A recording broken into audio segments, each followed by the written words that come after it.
চয়ন ভট্টাচার্য দেবশর্মা। চলে এসেছি আমাদের ধারাবাহিক করুণা অবতারও ছোট্ট নিমায়ের সপ্তম পর্ব নিয়ে। আমরা বিগত শ্রী গৌরাঙ্গ মহাপ্রভুর দিব্য আবির্ভাব তিথি 1432 বঙ্গাব্দের শ্রী গৌর পূর্ণিমা উপলক্ষে ধারাবাহিক করুণা অবতারও ছোট্ট নিমাইকে আবার নতুন রূপে নতুন ভাবে শুরু করেছিলাম। আজ সেই ধারাবাহিকের সপ্তম পর্ব। পূজ্যপাদ শ্রী শিশির কুমার ঘোষ মহাশয় বিরচিত শ্রী অমিয় নিমাই চরিত গ্রন্থ থেকে আমরা এই ধারাবাহিককে নিত্য শ্রবণ করছি। এই গ্রন্থ থেকে আমরা শ্রী গৌরাঙ্গ মহাপ্রভুর দিব্য, বিস্তৃত এবং অতি সহজ জীবনী জানছি। পূজ্যপাদ শ্রী শিশির কুমার ঘোষ মহাশয় বিরচিত শ্রী অমিয় নিমাই চরিত গ্রন্থের প্রথম খণ্ডের পঞ্চম অধ্যায় পর্যন্ত আমাদের এই আলোচনা প্রসঙ্গ অগ্রসর হয়েছিল। আজ আমাদের ধারাবাহিকে আমরা শ্রবণ করব শ্রী পূজ্যপাদ শিশির কুমার ঘোষ মহাশয় বিরচিত অমিয় নিমাই চরিত গ্রন্থের প্রথম খণ্ডের ষষ্ঠম অধ্যায়। আমাদের এই ধারাবাহিক শ্রী গুরু মহারাজের অপার করুণায়, সকল শ্রোতা এবং ভক্তের শুভকামনায় এবং শ্রী গৌরাঙ্গ মহাপ্রভুর ইচ্ছায় আসবে প্রতি বৃহস্পতিবার ঠিক রাত্রি 9টায়। তবে চলো আজ শুরু করা যাক আজকের পর্বটি।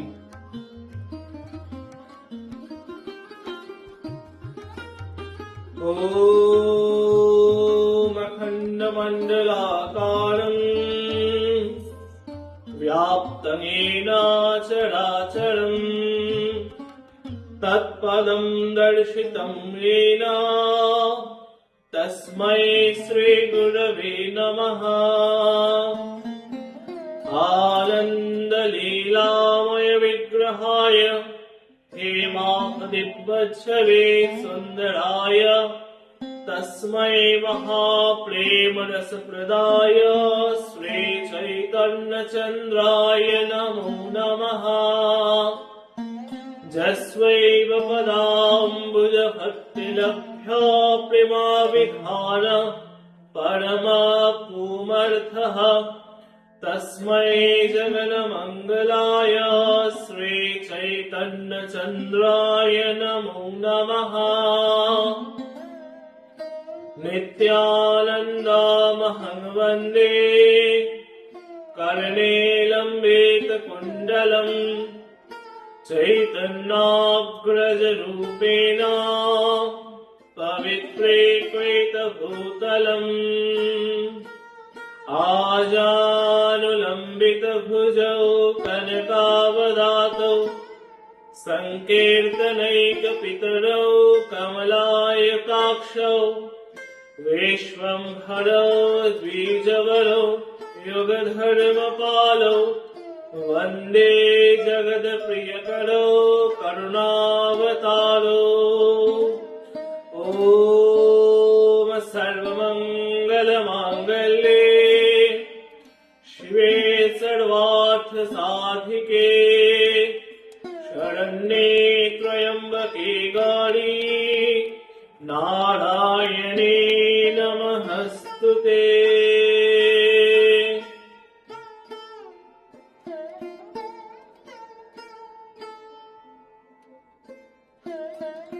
শুরু হচ্ছে ধারাবাহিক শ্রী করুণাবতারও ছোট্ট নিমায়ের সপ্তম পর্ব।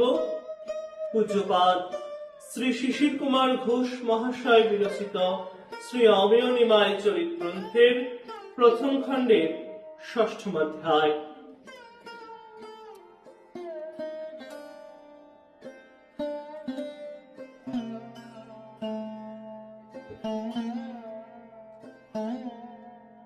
বিষ্ণুপ্রিয়া অঙ্গজিনী লাখো বালা সোনা। শ্রী চৈতন্য মঙ্গল। শচীদেবী যখন গঙ্গা স্নানে গমন করেন তখন দেখেন যে একটি বালিকা বিনীত হইয়া তাহাকে নমস্কার করে। কন্যাটি অতি সুশ্রী, বিবাহ হয় নাই এখনো। প্রথমে তিনি তাহার প্রতি লক্ষ্যই করেন নাই, কিন্তু প্রত্যহ এই রূপ ঘাটে তাহার সহিত দেখা হইলে সে অগ্রবর্তী হইয়া নমস্কার করে, এবং সে যে নমস্কার করে ইহা দেখিয়া তাহার প্রতি শচীদেবী ক্রমেই আকৃষ্ট হইতে লাগিলেন। বালিকাটি অমনি লাজুক যে নমস্কার করিয়া তাহার অগ্রে দাঁড়াইয়া থাকে, মুখ উঠায় না। শচী তাহাকে এই নিমিত্ত প্রাণের সহিত আশীর্বাদ করেন। শচী বলেন, বাছা, তুমি জন্মেও স্ত্রী হও বাছা, তোমার সুন্দর বর হোক। আর অমনি সেই বালিকাটি লজ্জায় অভিভূত হয়। একদিন শচী জিজ্ঞাসা করিলেন, বাছা, তুমি কার মেঘা? কন্যাটি বলিল যে তাহার বাপের নাম সনাতন মিশ্র। শচীদেবী জিজ্ঞাসা করিলেন, আচ্ছা বাছা, তোমার নাম কি? বালিকাটি বলিল, আগে বিষ্ণুপ্রিয়া। শচী দেখিলেন কন্যাটি শুধু সুশ্রী ও লজ্জাশীলাই নয়, বড় ভক্তি সম্পন্নাও বটে। সে প্রত্যহ 3 বার গঙ্গায় স্নান করে, আর তীরে বসিয়া বালিকাদের যে সকল পূজা তাহা করে। শচী মনে মনে ভাবিতেছেন, এটি সনাতন মিশ্রের কন্যা, অবিবাহিতা, পরমা সুন্দরীও বটে। দেখিতে যেমন সুশ্রী, চরিত্র তেমনি মধুর। আমার ভাগ্যে কি উহা হইবে? সনাতন মিশ্র রাজপণ্ডিত, ধনবান লোক, বৈদিক শ্রেণীর ব্রাহ্মণ ও শচীর আদান প্রদানের ঘরও বটে। শচী ভাবিতেছেন যে কন্যাটিকে যদি পান তবে নিমায়ের সহিত পুনরায় নিমায়ের আবার বিবাহ দেন। কিন্তু উহা কিরূপে ঘটিবে? সনাতন মিশ্র বড় মানুষ, বড় কুলীন। তাহার নাই লোক, আমার নাই দরিদ্রের ঘরে পিতৃহীন বালককে কি কন্যাদান করিবেন? যাহা হোক, শচীদেবী কাশী মিশ্র নামক ঘটককে ডাকাইলেন। তাহাকে মনের কথা জানাইয়া শেষে বলিলেন, তুমি ওই কন্যাটিকে আমার ঘরে আনিয়া দাও। মেয়েটির উপর আমার বড় মায়া হইয়াছে, তাহাকে দেখিলেই আমার কোলে করিতে ইচ্ছা হয়। কাশী মিশ্র এই আদেশ পাইয়া সনাতন মিশ্রের বাটিতে গমন করিয়া আস্তে আস্তে ভয়ে ভয়ে সমুদায় কথা তাহাকে জানাইলেন ও শেষে বলিলেন, তা যাহাই বলুন মহাশয়, নিমাই পণ্ডিতের ন্যায় সুপাত্র নবদ্বীপে নাই। সনাতন হা কি না কোনো উত্তর না দিয়া বলিলেন যে আপনি একটু বসুন, আমি আসতেছি। ইহা বলিয়াই দ্রুত পদে ভিতর বাটিতে গমন করিলেন। যাইয়া ঘরণীর নিকট অতি প্রফুল্ল চিত্তে বলিলেন, হ্যাঁ গো, শুনছ? এতদিনে বুঝি বিধি সুপ্রসন্ন হইলেন গো। সনাতন মিশ্রের 1 কন্যা ও 1 পুত্র। কন্যাটি বড়, নাম বিষ্ণুপ্রিয়া, পুত্রের নাম যাদব। কন্যাটি পরমা রূপসী, সুচরিত্রা, পিতামাতার প্রাণ। তাহাকে সুপাত্রে দান করিবেন, ইহা মনে স্থির সংকল্প। কিন্তু সুপাত্র পাইবেন কোথা? বৈদিক শ্রেণীর ব্রাহ্মণের সংখ্যা অতি অল্প, তাহার আদান প্রদানের ঘর আরো অল্প। কন্যাটির বিবাহের নিমিত্ত এই কারণে তিনি দিবানিশি চিন্তিত।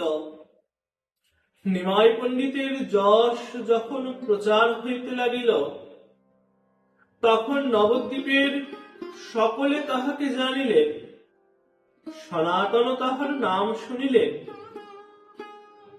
জগন্নাথ মিশ্রের ঘরের সহিত তাহার আদান প্রদান চলে বটে।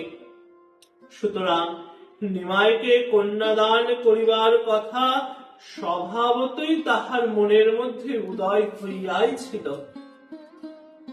এদিকে নিমাই পণ্ডিতের যশ ক্রমে বৃদ্ধি পাইতে লাগিল। আবার যখন দিগ্বিজয়ীকে জয় করিলেন, তখন তাহার প্রশংসায় নবদ্বীপ পরিপূর্ণ হইল।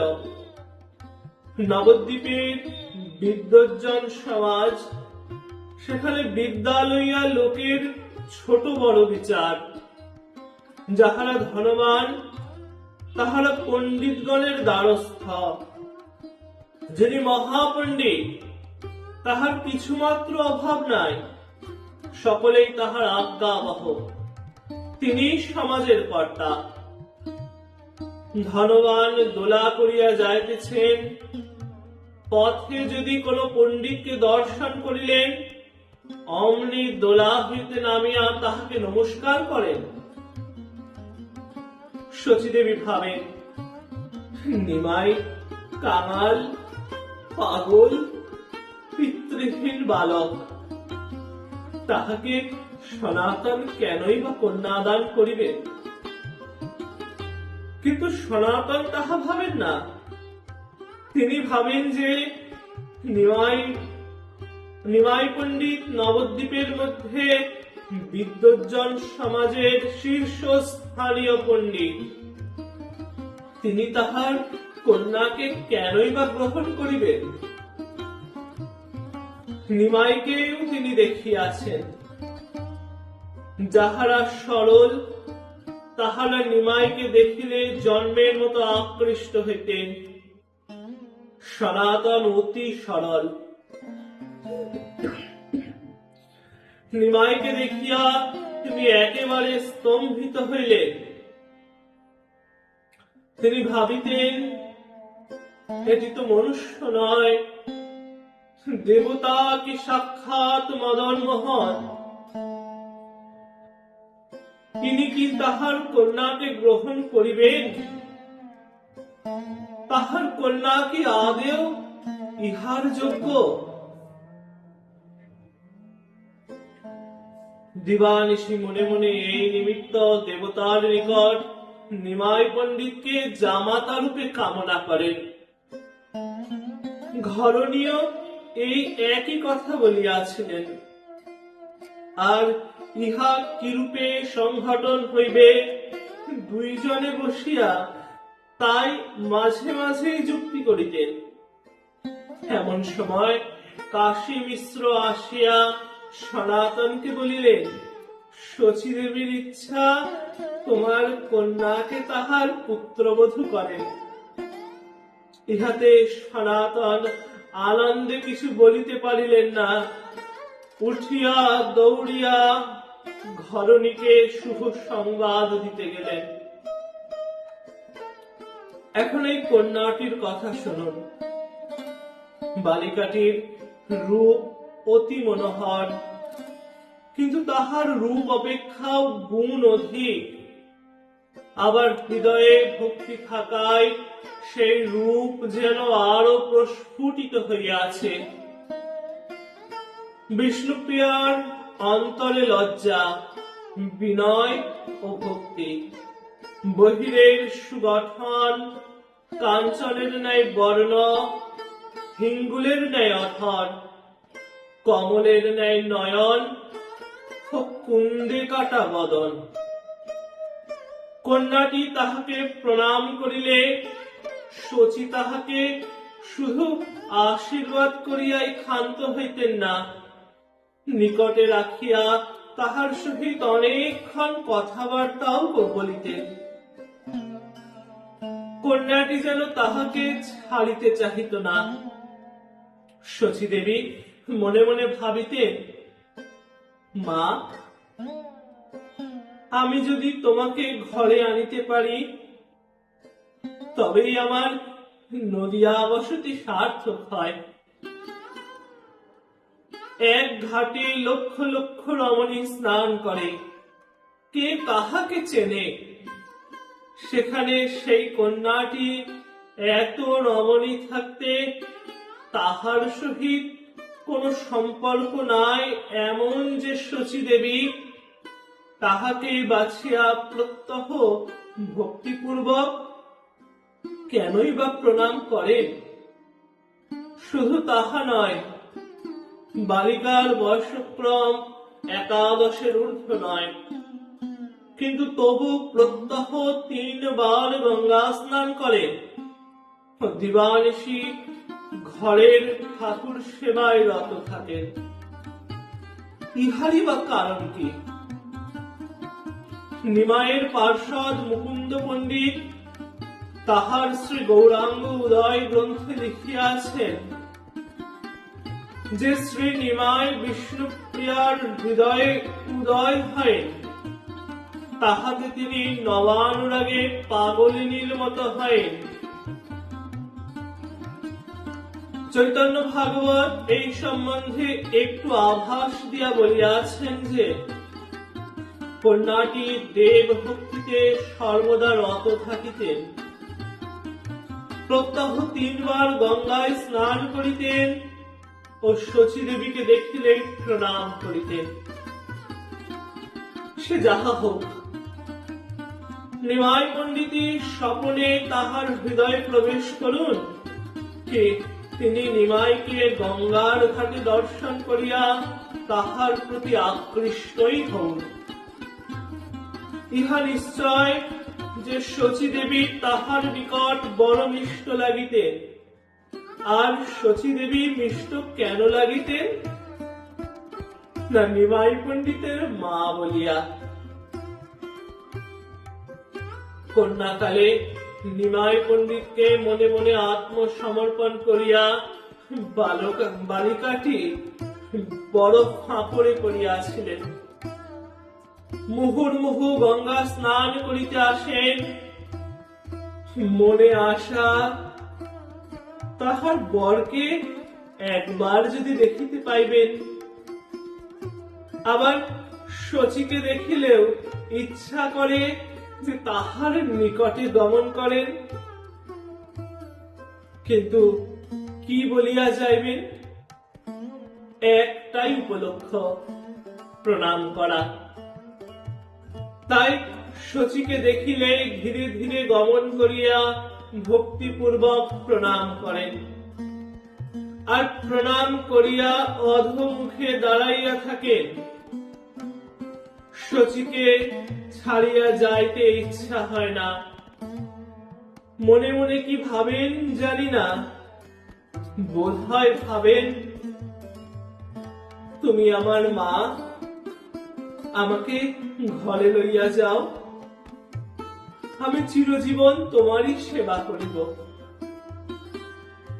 দেবতাগণের নিকট ঠাকুর ঘরে দিবানিশি যাপন করেন, সেখানেও ঐরূপ কিছু মনে মনে ভাবেন এবং ঠাকুর দিগের নিকট মনে মনে নিবেদন করেন। সনাতন মিশ্র আনন্দে ডগমগ হইয়া কাশী মিশ্রের প্রস্তাব আপনার ঘরণীকে শুনাইলেন। তাহাতে তিনিও আনন্দে পুলকিত হইলেন। এ সংবাদ বিষ্ণুপ্রিয়াও শুনিলেন। সেদিন তাহার 3 বার গঙ্গা স্নান, দেবদেবীর পূজা, ঠাকুর অর্চনা ও ভাবি শাশুড়ি শচীদেবীকে প্রণাম করা সমুদায় সফল হইল। সুতরাং তখন তাহার কি ভাব হইল, তাহা পাঠক হৃদয়ঙ্গম করুন। আমরা বর্ণনা করিতে চেষ্টা করিব না। সনাতন মিশ্র বাহিরে ফিরিয়া কাশী মিশ্রকে বলিলেন, এ কার্য অবশ্য কর্তব্য। বহু ভাগ্যে নিমাই পণ্ডিতের ন্যায় জামাতা মিলে আপনি শচীদেবীকে গিয়া বলিবেন যে তিনি আমার কন্যাটিকে গ্রহণ করিতে স্বীকার করিয়া আমার গোষ্ঠী সমুদায়কে চিরকালের মতো কৃতার্থ করিলেন। কাশী মিশ্র এই শুভ সংবাদ শচীদেবীকে জানাইলেন। সনাতন মিশ্র ধনবান, কন্যাটি তাহার প্রাণ তুল্যা। নিমাই পণ্ডিত তাহার জামাতা হইবেন, এই সমস্ত কারণে নিমাই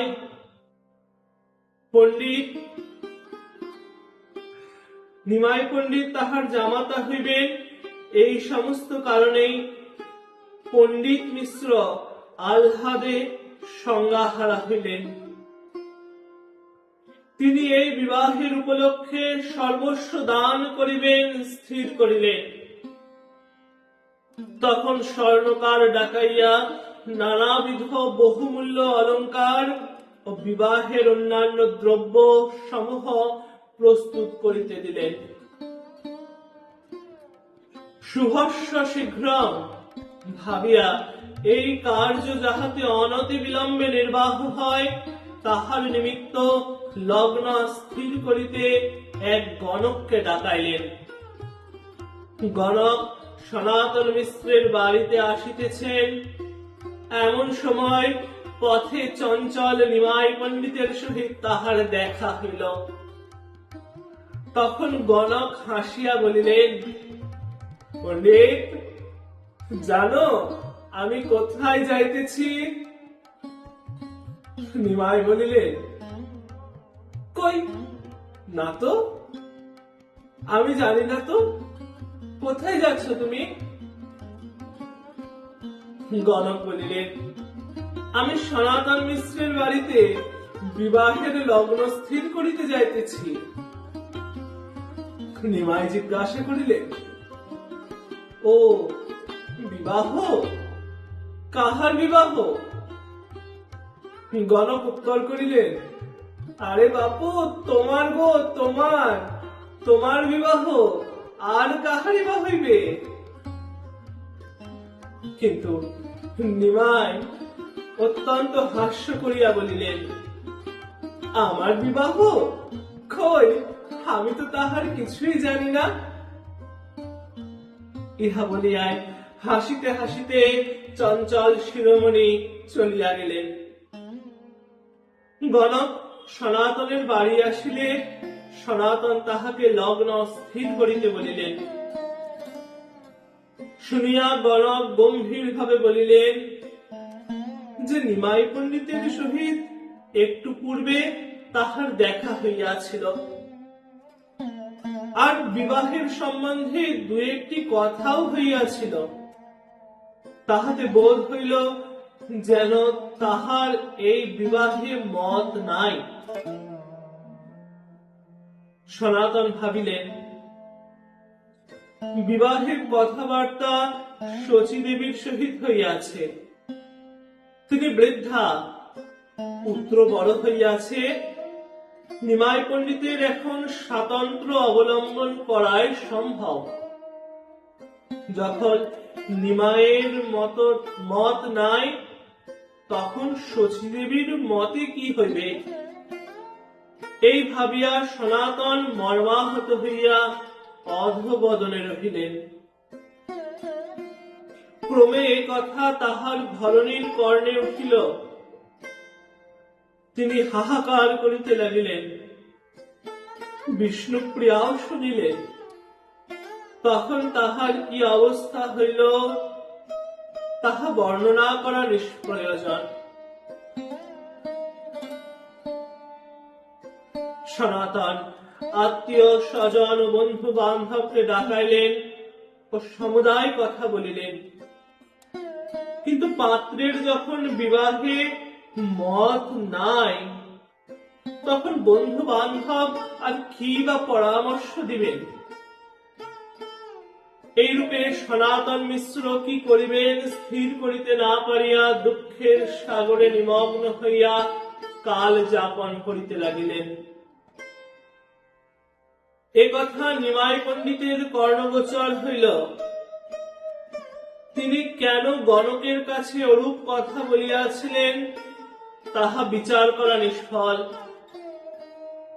তাহার মাতা তাহার প্রতি শিশু সন্তানের মতো ব্যবহার করিতেন। নিমায়ও সংসারের কোন কার্যে হস্তক্ষেপ করিতেন না। জননী সংসারের সর্বময়ী কর্ত্রী। তিনি যখন যে অর্থ উপার্জন করিতেন, জননীর শ্রীচরণে রাখিয়া অবসর লইতেন। শচী আপন ইচ্ছা মতো সংসার চালাইতেন। পুত্রের বিবাহ দেওয়া তাহার নিজের কাজ, ইহাই ভাবিয়া শচী আপনা আপনি কন্যা দেখিলেন, ঘর দেখিলেন, সম্বন্ধ নির্ণয় করিলেন। আবার আপনা আপনি বিবাহের উদ্যোগ করিতে লাগিলেন। নিমাই আবার এ সম্বন্ধে কি বলিবেন?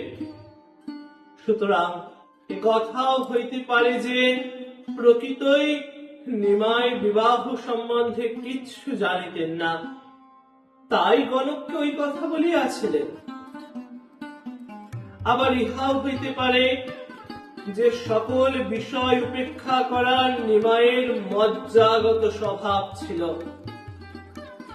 হঠাৎ কাহারও পরস্থ হইতেন না, কারণ যদিও তাহার বয়সক্রম তখন 20 বৎসরের বেশি নহে, কিন্তু প্রকৃতপক্ষে তিনি অতি তেজিয়ান পুরুষ।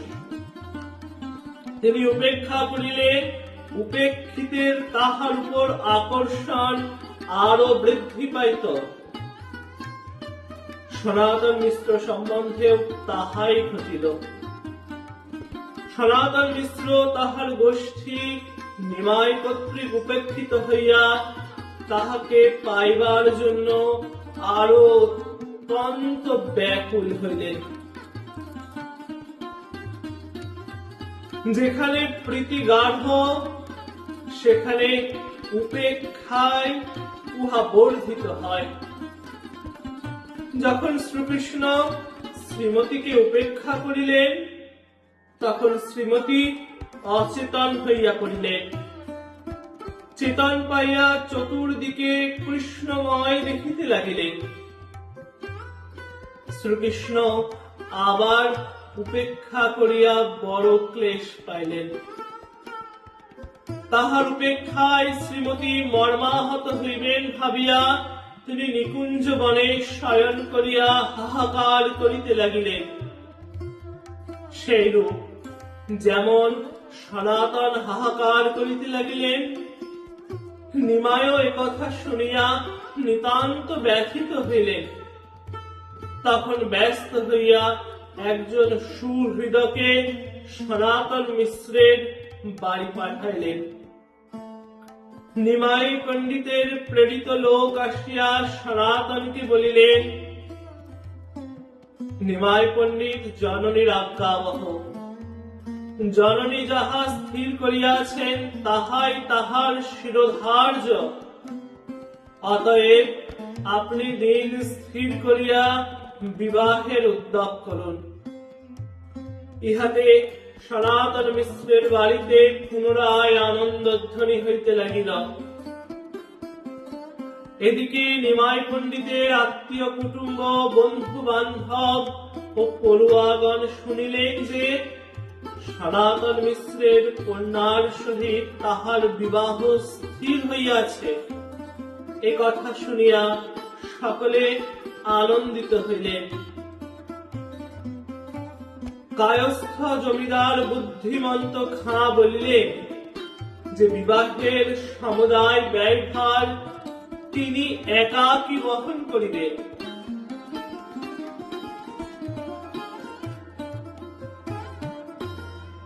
ইহাতে নিমাই পণ্ডিত যে মুকুন্দ সঞ্জয়ের বাড়িতে তাহার চণ্ডী মণ্ডপে টোল করিয়াছিলেন, তিনি আপত্তি করিয়া বলিলেন, আহা, তাহা তো হইবে না, তিনিও ব্যয়ভারের অংশ লইবেন। বুদ্ধিমন্ত খাঁ তখনই ব্যঙ্গ করিয়া বলিলেন, এ বামুনের বিবাহ নয়, তিনি নিমাই পণ্ডিতের বিবাহ এইরূপ সমারোহের সহিত দিবেন যে রাজপুত্রের বিবাহ সেই রূপ হয় না। যাহা হোক, বুদ্ধিমন্ত খাঁ, মুকুন্দ সঞ্জয় এবং নিমাইয়ের পড়ুয়াগণ সকলে একত্র হইয়া বিবাহের ব্যয়ভার গ্রহণ করিলেন। উদ্যোগ প্রকাণ্ড রূপে হইতে লাগিল। এখানে গ্রন্থকারের ছোট্ট একটি নিবেদন রয়েছে, যেটা এই ধারাবাহিকের যে ঘটনাক্রম তার বাইরে। যেহেতু এখানে তারকা চিহ্ন করে লেখা রয়েছে, তাই জন্যে এইটুকু বলি, এরপর আবার ঘটনাক্রমে আমরা অগ্রবর্তী হব। গ্রন্থকার বলছেন, অল্পদিন হইল একখানি সংস্কৃত পুস্তকে বুদ্ধিমন্ত খাঁর মহিমা জানিলাম। গ্রন্থখানির নাম বল্লাল চরিত, প্রণেতার নাম শ্রীমৎ আনন্দ ভট্ট। গ্রন্থকর্তা বুদ্ধিমন্ত খাঁর দ্বারা দ্বার পণ্ডিত ছিলেন। তিনি খাঁ মহাশয়কে নদিয়ার রাজা বলিয়া উক্তি করিয়াছেন। ইহাতে নদিয়ার রাজা দুইজন হইলেন, এক জগাই মাধাই আর দুই বুদ্ধিমন্ত। জগাই মাধাই কোটাল, সুতরাং রাজা বলিয়া অভিহিত হইয়াছেন, আর বুদ্ধিমন্ত খাঁ প্রকৃতপক্ষে রাজা অর্থাৎ জমিদার ও ধনী বলিয়া। নিমাইয়ের বয়স যখন 62 নুন্নের ব্যতীত ঊর্ধ্ব হইবে না, তিনি তখন প্রকাশ পাইন, অথচ বুদ্ধিমন্ত তাহার ভৃত্য। ইহাতে বুদ্ধিমন্তের কি শক্তি ছিল তাহা পাঠক কত বুঝিবেন।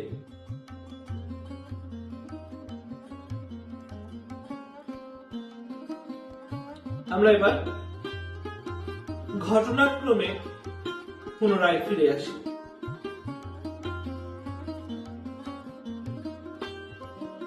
এখনকার আর তখনকার বিবাহের উৎসব প্রায় একই রূপ ছিল। বিবাহের নিমিত্ত নবদ্বীপের সমস্ত ব্রাহ্মণ, বৈষ্ণব ও অন্যান্য জাতির মধ্যে যাহারা প্রধান, তাহারা সকলে নিমন্ত্রিত হইলেন। বিবাহের উদ্যোগ সেই রূপে হইতে লাগিল। নিমাইয়ের বাড়ি চন্দ্রাতপে, নিশানে, কদলী বৃক্ষে, আম্রসারে সুসজ্জিত হইল। নারীগণ সমস্ত বাড়িতে আলপনা দিলেন। বিবাহের নিমিত্ত বিস্তর আহারীয় দ্রব্য সংগৃহীত হইল। ভোজ্য ও বস্ত্র সমস্ত নবদ্বীপে বিতরিত হইল। সনাতন মিশ্র অধিবাস করিতে লোক পাঠাইলেন।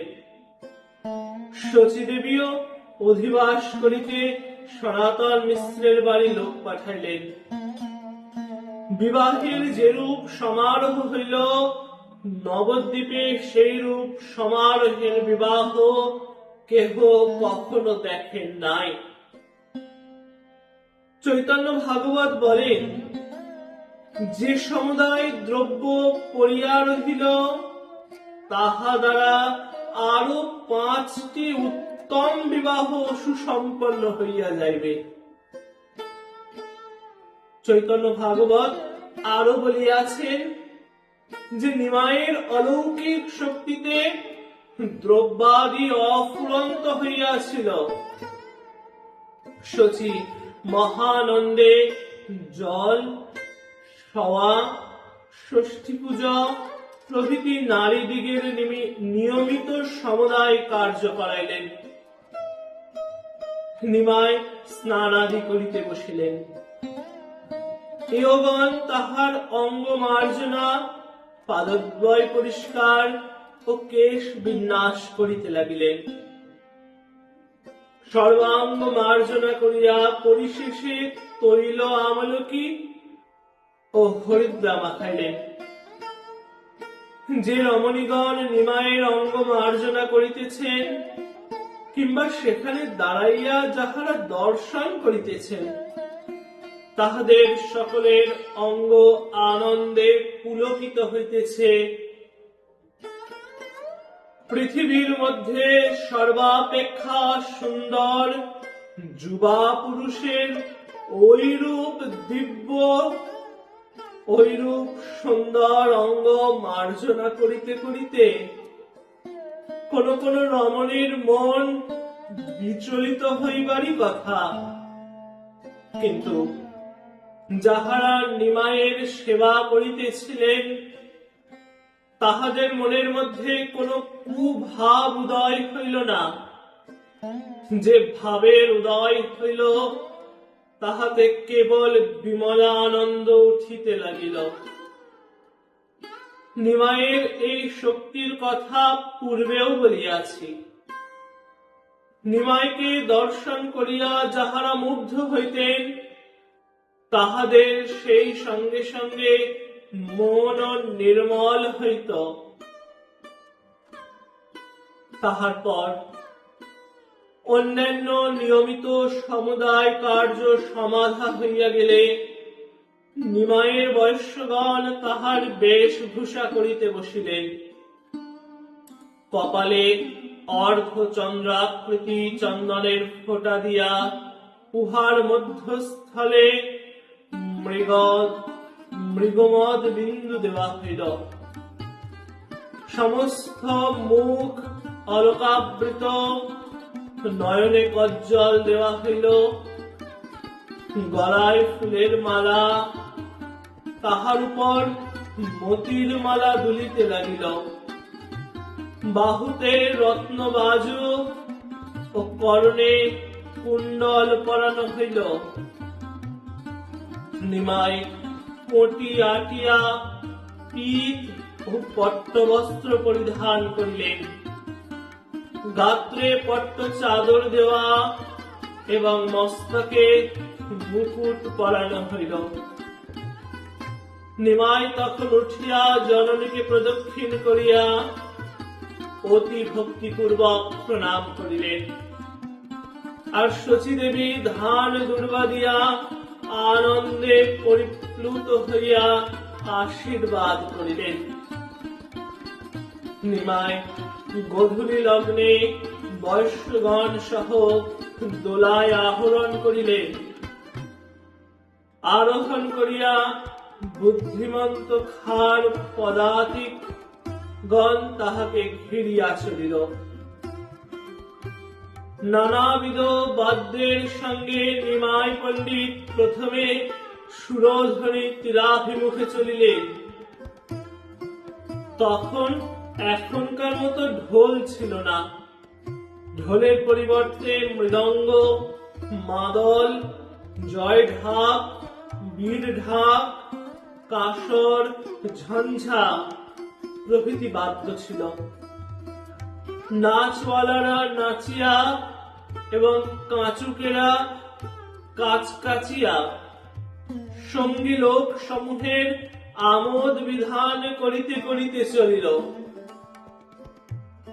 তাহাদের ব্যঙ্গ দেখিয়া নিমাই হয়তো একবার হাসিলেন, কি ওইরূপে নিজ ঘাটে কিছুকাল বিবিধ প্রকার বাদ্যে ও বাজিতে বাড়ির নিকটস্থ লোকে সকলে আনন্দিত করিয়া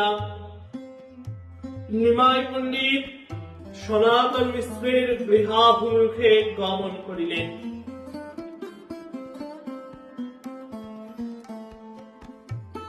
সনাতনের বাড়িতেও ওই একই রূপ উদ্যোগ। সনাতন বাদ্য দ্বারা পরিবেষ্টিত হইয়া অগ্রবর্তী হইয়া জামাতাকে লইতে আসিলেন। আপনি কোলে করিয়া জামাতাকে দোলা হইতে উঠাইলেন। সঙ্গে সঙ্গে পুষ্পবৃষ্টি ও খই বৃষ্টি হইতে লাগিল, আর শত শত স্ত্রীলোক উলুধ্বনি ও শঙ্খবাদ্য দ্বারা মঙ্গল ঘোষণা করিতে লাগিলেন। শ্রী চৈতন্য ভাগবত এখানে বলিতেছেন, তখন তবে সর্ব অলঙ্কারে ভূষিত করিয়া বিষ্ণু প্রিয়ায় আনিলেন সভায় ধরিয়া। যখন বিষ্ণুপ্রিয়া সভায় আসিলেন, তখন সভাস্থ লোক কি রূপ দেখিলেন তাহা শ্রী চৈতন্য মঙ্গল গ্রন্থকার এই রূপে বলিতেছেন। বিষ্ণুপ্রিয়া অঙ্গজিনী লাখ বালা সোনা, ঝলমল করে যেন তড়িৎ প্রতিমা। বিষ্ণুপ্রিয়াকে শুভ দৃষ্টির নিমিত্ত নিমাইয়ের অগ্রে পীড়ার উপর বসাইয়া সকলে উচ্চ করিয়া ধরিলেন। বিষ্ণুপ্রিয়া লজ্জায় অভিভূতা হইয়া বদন অবনত করিয়া রহিলেন। তখন বর কন্যা উভয়ের মুখ একখানি বস্ত্রের দ্বারা আবৃত করা হইল। সকলে বিষ্ণুপ্রিয়াকে নয়ন মেলিয়া বরের মুখখানি দেখিতে বলিতেছেন, কিন্তু লজ্জায় তিনি তাহা পারিলেন না। তখন সকলে বলিলেন যে বরের মুখ দেখিতে হয়, না দেখিলে দোষ হয়। কাজেই বিষ্ণুপ্রিয়া নয়ন মেলিলেন। তখন নিমাইয়ের দুই চক্ষে আর বিষ্ণুপ্রিয়ার দুই চক্ষে মিলন হইল। দুজনের দুই দুই চারি আখি মিলিত হইল। হে মিলন চকিতের মতো হইয়া গেল। কিন্তু এই নিমিষের মধ্যে চারি চক্ষে চারিটি কথা হইল, তাহা এই রূপ, তুমি আমার, আমি তোমার। তাহার পরে উভয়ে উভয়ের গলায় মাল্য দিলেন ও ফুল ফেলাফেলি করিতে লাগিলেন। পরে বর কন্যা একত্রে দাঁড়াইলেন। সেই সময়ের ছবিটা বলরাম দাস এই রূপে বর্ণনা করিয়াছেন। ঘোমটা আড়ালে বিষ্ণুপ্রিয়া দেবী, আর চোখে হেরে প্রতিমুখ ছবি। ভাবিছেন মনে কি সুন্দর মুখ, কি তপেতে বিধি দিল এত সুখ। এই যে লোভের সামগ্রী দক্ষিণে, কারু অধিকার নাকি এই ধনে। দক্ষিণে দাঁড়ায় এটি মোর বর, এ ধন আমার, কেবল আমার। মুখ হেট করি হেরিছে চরণ, আপনারে চির করিছে অর্পণ।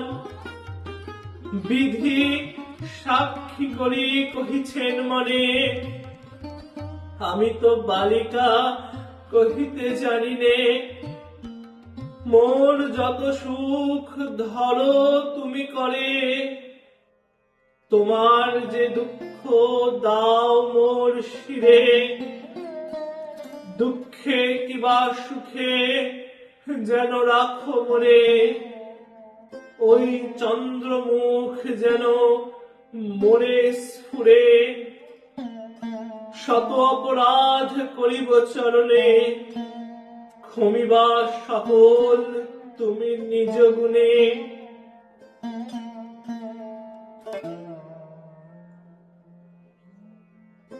বিষ্ণুপ্রিয়া ও শ্রী গৌরাঙ্গের বামে দাঁড়াইয়া নানা ছলে অবগুণ্ঠন মধ্য হইতে বরের মুখখানি দেখিতেছেন। কখনো বা চারিচক্ষে মিলন হইতেছে, আর বিষ্ণুপ্রিয়া লজ্জায় একেবারে জড়ীভূত হইতেছেন। এই বরটিকে বিবাহের পূর্বে চিত্ত সমর্পণ করিয়া বালা বিষ্ণুপ্রিয়া নিতান্ত বিপদগ্রস্ত হইয়াছিলেন। আবার গণকের সেদিনকার কথা মনে করিয়া ভাবিলেন যে তাহাকে পাইতে পাইতেও হারাইয়াছেন। অদ্য তাহার সেই সাধনের ধন তাহার দক্ষিণ পাশে পাইয়া বিষ্ণুপ্রিয়ার কিছু মাত্র বাহ্য জ্ঞান নাই। কখনো ভাবিতেছেন এ বুঝি সমুদায় স্বপ্ন, কখনো বা ভাবিতেছেন এ কাহার বিবাহ, এ কাহার বিবাহ, কাহার সহিত কাহার বিবাহ হইতেছে। কখনো বা নয়ন জলে তারা ডুবিয়া যাইতেছে, কিছু দেখিতে পাইতেছেন না। কখনো বা বরের অঙ্গ স্পর্শ সুখ অনুভব করিতেছেন, ভাবিতেছেন কি মিষ্ট, কি সুন্দর, কি আপন, কি নিজের সামগ্রী। এ সামগ্রীর ভাগ হয় না, এ আমার একান্ত নিজের সামগ্রী। তদ্দণ্ডে ভাবিতেছেন এত সুখ কি আমার থাকিবে, আর ভয়ে মুখ শুকাইয়া যাইতেছে। তারপর বর কন্যা বাসর ঘরে চলিলেন।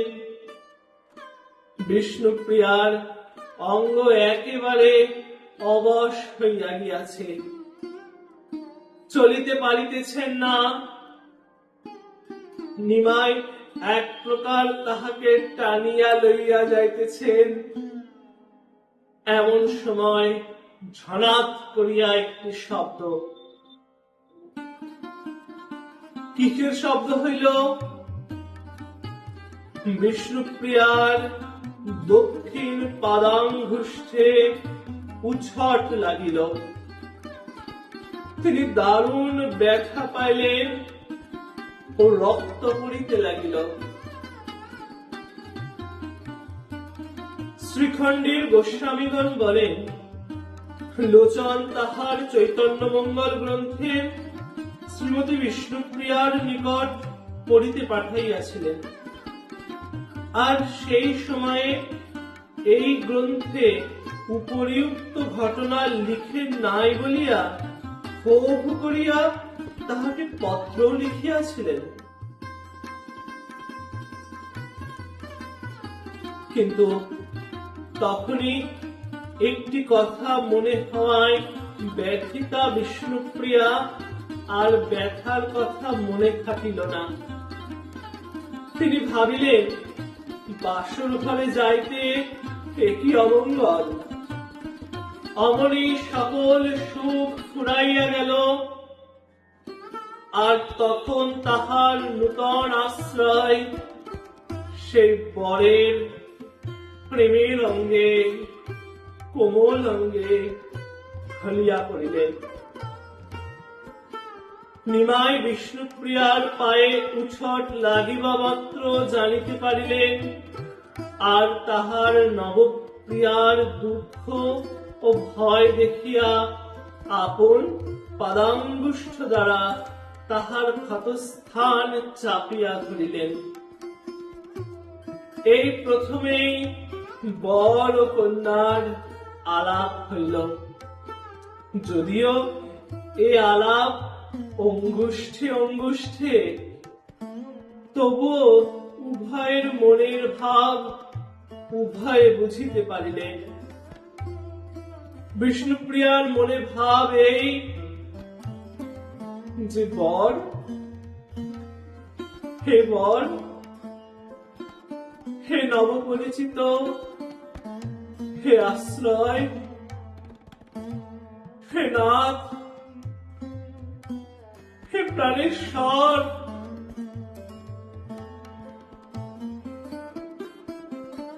আমি বিপদাপন্ন, আমাকে আশ্রয় দাও। আর নিমাইয়ের মনের ভাব স্পর্শে বিষ্ণুপ্রিয়ার সমুদায় বেদনা হরিয়া লইতে লইতে তিনি বিষ্ণুপ্রিয়াকে বুঝাইতেছেন,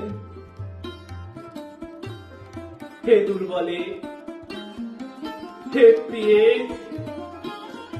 এই তো আমি আছি। নিমাইয়ের অঙ্গুষ্ঠ স্পর্শে বিষ্ণুপ্রিয়ার সমুদায় বেদনা গেল, শোণিত খলন বন্ধ হইল। পর দিবস নিমাই যুগল হইয়া গুরুজনকে প্রণাম করিয়া গৃহে প্রত্যাবর্তন করিলেন।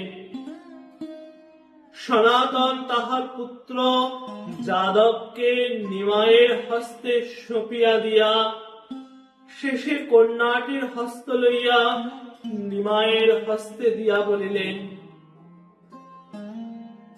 আমার কন্যা তোমার দাসী হবার যোগ্যা নয়, তবে তুমি নিজ গুণে ইহাকে কৃপা করিবে।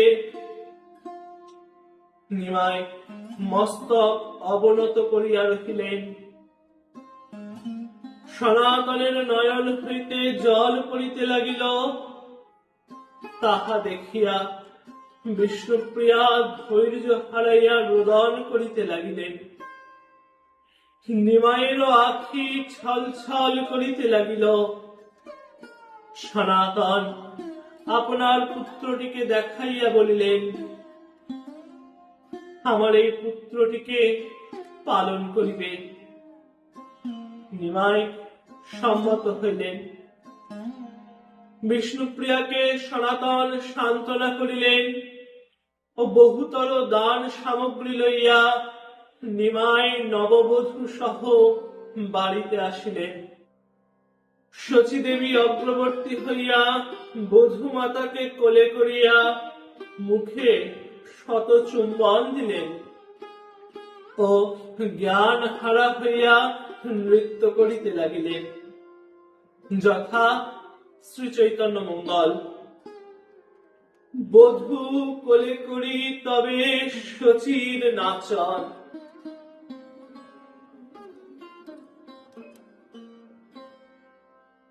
তবে আমাদের ধারাবাহিক করুণাবতারও ছোট্ট নিমাইয়ের এই সপ্তম পর্ব এবং পূজ্যপাদ শ্রী শিশির কুমার ঘোষ মহাশয়ের বিরচিত শ্রী অমিয় নিমাই চরিত গ্রন্থের প্রথম খণ্ডের ৬ষ্ঠ অধ্যায় এখানেই বিশ্রাম হচ্ছে। আবার আমরা এই ধারাবাহিকের পরবর্তী পর্ব শ্রী গুরু মহারাজের অপার করুণায় আগামী বৃহস্পতিবার ঠিক রাত্রি ৯টায় শ্রবণ করব।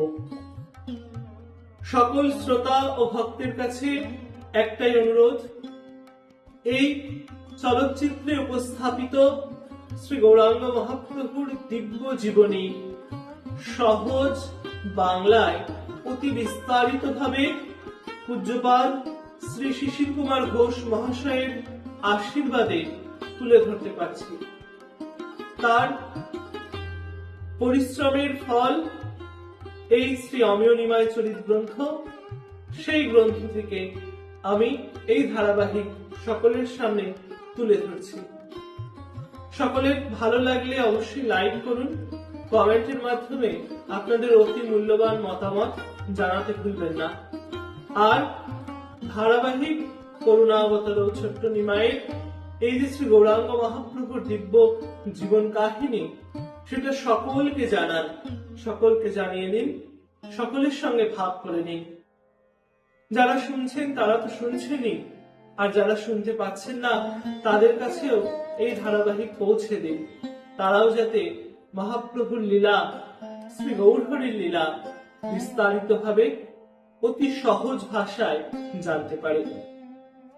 তবে আজ এই পর্ব, এই চলচ্চিত্র এখানে বিশ্রাম করছি। আবার এই ধারাবাহিকের পরবর্তী পর্ব নিয়ে শ্রী গুরু মহারাজের অপার করুণায়, আপনাদের সকলের আশীর্বাদে এবং শ্রী গৌরাঙ্গ মহাপ্রভুর শ্রীমন নিত্যানন্দের আশীর্বাদে, তাদের ইচ্ছায় আগামী বৃহস্পতিবার ঠিক রাত্রি 9টায় হাজির হব এর পরবর্তী পর্বে। ততক্ষণের জন্য সকলে ভালো থাকবেন, সুস্থ থাকবেন, শ্রী রাধারমন লালজির সাথে থাকবেন, নিজের গুরু ও ইষ্টের চরণে মতি রাখবেন। জয় জয় শ্রী রাধে, জয় জগন্নাথ। ভজ নিতাই গৌর রাধে শ্যাম, জপ হরে কৃষ্ণ হরে রাম। জয় নিতাই, জয় গৌর, জয় জগন্নাথ, জয় মা।